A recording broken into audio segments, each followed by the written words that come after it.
Ah oui, je me nomme Marc Aurèle. J'ai exercé au long de ma vie les fonctions de consul, tribun, pontifex maximus et enfin imperator de Rome durant 19 années.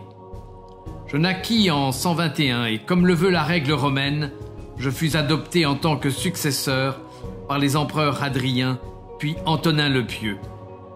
Les rênes du pouvoir m'étaient donc dévolues. C'est à l'âge de 40 ans qu'ils m'ont été remis par le Sénat. Mais je fis le choix de partager le pouvoir avec mon frère adoptif, Lucius Verus. J'eus pensé qu'il était l'homme d'action nécessaire à la politique extérieure de Rome, mais il usa de mœurs que l'éthique de cette fonction doit réprouver. J'ai tout au long de ma vie fait en sorte de vivre en stoïcien. Vaincre les émotions, se tenir droit face aux événements en excluant toute passion, c'est le meilleur moyen pour agir de manière juste. Le pouvoir doit être exercé par des hommes qui ne se laissent pas emporter par leurs sentiments.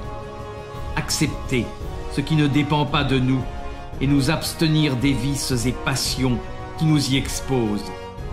Ne plus discourir sur ce que doit être l'homme de bien, mais devenir un homme de bien.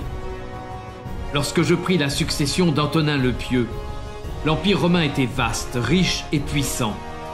La Pax Romana maintenait la stabilité des provinces depuis près d'un siècle.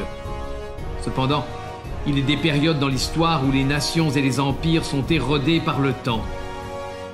Sous cet aspect de grande puissance, il était nécessaire de mener des réformes et de redresser les déviances de l'État. Je donnai au Sénat plusieurs de mes pouvoirs et m'efforça de redonner de la clarté aux lois romaines, afin que la justice soit rendue de meilleure façon. Pour combattre l'indigence, nombre d'établissements furent créés pour éduquer et former filles et garçons les plus démunis. Aussi, beaucoup de villes détruites ont été rebâties.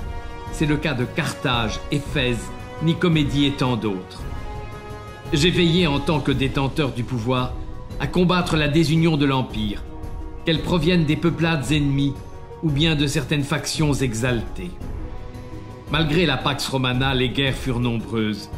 Dès ma prise de fonction, ce sont les Parthes d'Orient qui voulurent nous envahir.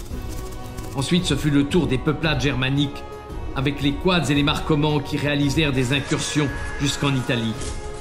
J'ai dû porter l'épée aux frontières du territoire durant tout mon règne.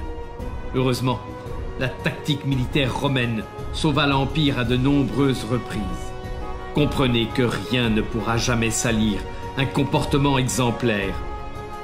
Ce sont les pensées d'un homme qui déterminent sa vie. L'homme ordinaire est exigeant avec les autres. L'homme exceptionnel est exigeant avec lui-même. Ne vagabondez plus.